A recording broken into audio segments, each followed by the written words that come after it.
Good afternoon and welcome to Channel Sport on Sunday. My name is Ken Ochonogo. By this time last week before we left, it was FIFA, NFA, NFF, the board. But as we speak, Alhaji Aminu Megere is no more the head of the Nigerian Football Association. He was impeached by the board some 2 days back. And Chief Ume is the acting chairman of the Nigerian Football Association. We don't know how it's going to pan out because definitely there needs a rectification of what has been done by the Congress, the full Congress, before we know whether Aminu Megere will no longer come back, or because if the House fail to do that, it means he will return as the chairman of the NFA. So we should look. That is one of the issues we're going to discuss today on Channel Sport on Sunday. And also, of course, we're still going back. We look at Keshi. Should he continue? Because South Africa yesterday named Sheikhs. For the 4th time, he's there as the coach of South Africa. So it means our Stephen Keshi won't be going there. Carlos Queiroz of Portugal won't be going there because they said they are back to their homeboy, to their own son, to take it over. We're right there in Scotland, in Glasgow. It is the Commonwealth Games for all countries that were colonized by Britain. So the colonies are the ex-colonies, independent nations now they are, and then they are fighting out at the Commonwealth Games. And it's been exciting because we've been full. Nigeria is quite strong actually when it comes to weightlifting. And yesterday we were almost picking another gold. So we look at how we are faring there, and we take a look at sports in general. And I know Jimmy is somewhere, but he's around. We'll have looked at what is happening. Is it a conspiracy theory against Lewis Hamilton? He keeps having these problems in his qualifiers. But then last time he came in from the 19th and went on the podium to finish 3rd. We don't know what's going to happen today in the Hungarian Grand Prix. But then it is the transfer season. Arsenal is buying. Chelsea is uploading. Liverpool thinking of how to spend their windfall from Suarez. Manchester United is saying 7th, is it good enough for the second time?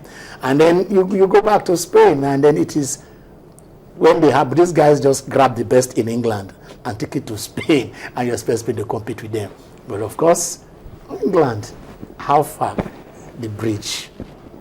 Will Mourinho succeed in the second coming? The first year he was trophyless, but people say this time he has the coaster. Can that do the job? Itayo is here. It is their duty to tell you how it goes. Tayo Balogun, how are you? Good afternoon. Unfortunately, I might not be able to speak for Jose Mourinho. I know he's on drugs. I mean, he got Drogba back, so it's something that we'll see. I agree. You want to catch me there on drugs? Yeah, I mean, this is Drogba. I meant to call him Drogba. But the interesting thing that he has come out to say is that he wants Chelsea to be on top for the next 10 years. So meaning that he wants to win everything winnable for the next 10 years. So he says a lot about the quality he wants to bring to Chelsea and how he intends to smooth sail Chelsea. But it's not going to be a stroll in the park in the EPL. We know everybody is fortifying Manchester United, Houghton right now, bringing Luis Van Gaal back. Yes, they are in good stead to compete for the EPL 2 title as well. Arsene Wenger with Arsenal also in good stead. I mean, remember, if in case we don't know, Alexis Sanchez is at the Emirates now. They're going to be doing everything possible to make sure they win the EPL. Manchester United finished 7th last season. Now they will do everything possible to make sure that at least they finish top 3. So it's not going to be a stroll in the park for Jose Mourinho, no doubt. But we are in for a very interesting EPL season come August when it will start. Yes, we are in for a very interesting season. You think that during the transfer season is going to be dull moment, but no, the speculations, the acquisitions, the permutations and combinations of what's going to happen. We have this, we have that. But then, on paper, some of them are strong. But when the league starts, we must start seeing the Stokes, the Swanseas, and others telling them that yes, we are also part of this premiership. I'm Ken Ochonogo. I'm going to step aside. But when we do come back, you're going to see all football people on the set till I return. It is Channel Sport on Sunday. Stay with us and you'll be entertained. This is how it began. Everybody was on equals, 0 kilos. Personal best here for the lifter from Malta. But what about this woman? Australia, 6 out of 6. Erica Rapati Frost, inspired driven.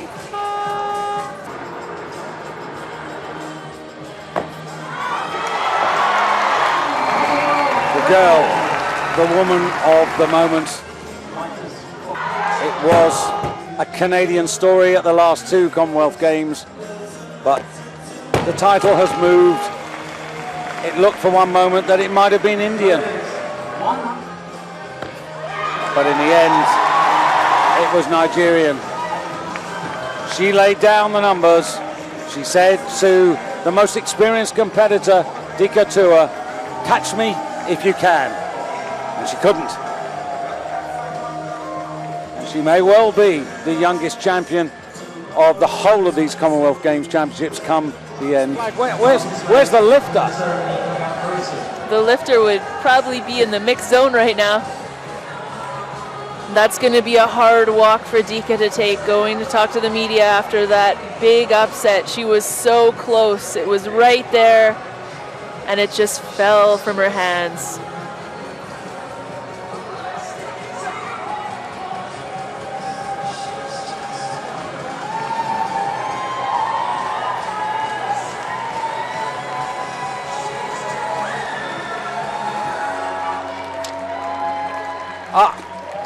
Well, there she is, finally. Well, she's clearly not supposed to be in the audience at this point, so I think it's normal that we lost sight of her. There's definitely a protocol. She's escaped into the arms of her fans. Great for her. 16 years of age. Chika Amalaha. Only lifting for 3 years. Who knows what the future holds for this amazing athlete? Never been out of Africa? Yes, only the once. Last year in Penang, in Malaysia, took that youth and junior championship, and now the senior title here in the Commonwealth Games. How's she going to handle this? I can't wait to see her in Rio 2016. 2 more years of training. This girl is going to be a beast. It's how they handle her and work with her from here on in. That's correct. Staying injury-free when you're training at that high volume, that's going to be the biggest challenge. But it's feet on the ground. That's right.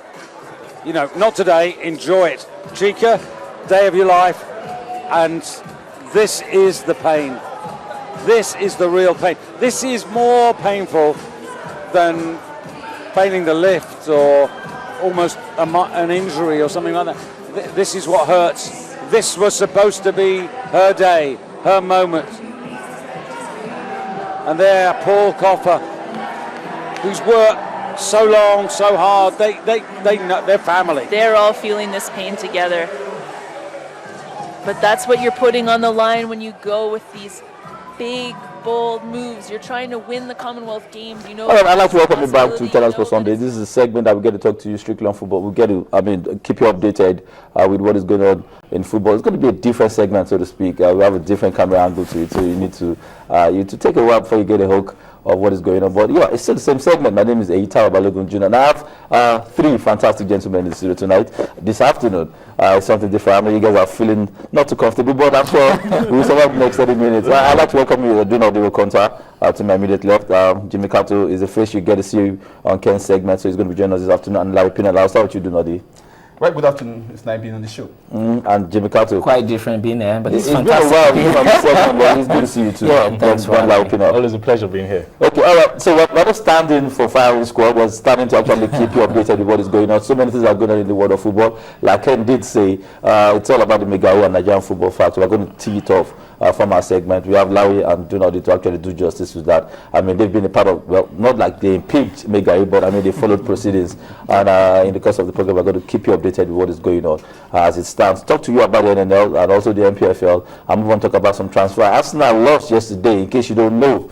Jimmy Carter will take us through what happened. I'm sure he has a word from Wenger. But I'm going to start with you. I mean, before we talk about the Mega issue, let me start with Larry, to be precise. NNL took place yesterday. We saw some games. Interesting scoreline. The NPFL will resume today. We've been waiting for the second stanza to start for a very long time, irrespective of what's going on with the NFF. But let's take a listen. Have you asked what is going on in the NNL? Are you surprised with the way Shooting Stars are looking very good to qualify from Group B? I'm not surprised. They have a very formidable coach who's an ex-international, Dimeji Lawal. They got Olaitan Oluko come from Kwara United, who actually scored 2 goals yesterday. I remember that they actually trashed Stationary Stars 3-0, and then yesterday they also thrashed Bondel Insurance 3-0. They have value for 3 points right now, and they're not conceding. The scoring are plenty. As a matter of fact, the first half it was 3 goals. It was done and dusted after first half 3-0. So they just took their feet off the pedal and just coasted home, so to speak. So right now they're 36 points thereabouts, and they are in good stead to qualify. Okay, down 3 points actually, to be precise. Let's take you through the scores of the games that were played yesterday. 3SC played, like Larry said, 3-0 over Bendel Insurance. Surprise scoreline for Bendel Insurance. I'm sure they didn't see this coming. Other scorelines, we have AKT play 1-1 with Stationary Stores. NFF, Bomuk Unstoppable as it stands right now, played 2-0 over Goran FC. Aqua Starlet played 1-0 over UNICEF Rovers, and that's how Division A ended. Going to Division B, going to Division A, we saw Kogi United. They couldn't stop scoring. They scored as many as 5 goals against the DSSFC. Ranch Bees played 1-0 over FRC. Plateau United played 2-0 with Kitoris. Spotlight played 1-0 over Niger Tornadoes. Kwara United 3-1 Nigerian Prisons. TPFC played 2-1 with Jigawa Golden Stars, and we saw Sokoto United play 1-0 with Mighty Gents. The level of play of the NNL, I know you've been following it for a very long time as well. The two teams that are looking very good, likely to actually qualify from Division A. From Division B, we have 3SC and Gabros. ABS and NFM also in the mix somewhere around. But in Division A, we have Wiki Tourist and Kwara United. They look the most comfortable to qualify from Division A. Well, we mustn't forget the fact that Gateway have 2 outstanding games. If they do justice to those 2 games, that pushes them closer to promotion ticket. We still have some teams who have they have 2-3 more outstanding games. So we'll see that. But so far, for 3SC, the moment they got relegated, they start planning for this new season, start planning on how to get back to the Premier League. For Wiki Tourist, the moment they got relegated, the same thing happened. So they started their promotion battle. In short, winning the promotion ticket to the Premier League. They started on the very first week, and they've been very outstanding. Shooting Stars have not won any game on the road, but for Wiki Tourist, they've gotten some pretty good results. They've won games on the road. So they look like the team that are home and dry. But for Shooting Stars, they have to be very careful. The division they are, slip-ups can come. They can come. The division they are have a lot of teams just need for promotion. So you can't rule that. You can't rule that about. They look pretty comfortable at this point. These are the results of the games that were played in Division A. Like I did say, Kogi United emphatic 5-0 over DSS. I'm going to come to you, Jimmy Kato. I mean, I've seen you severally wear the Stationary Stores jersey, and yes, they did play yesterday. The scoreline again wasn't something that they'll be very comfortable with. It has to be very fantastic. But hold on. This last night, I mean, you have so many things to say. They don't look good. Talking about the league table right now, do you think they will stay alive?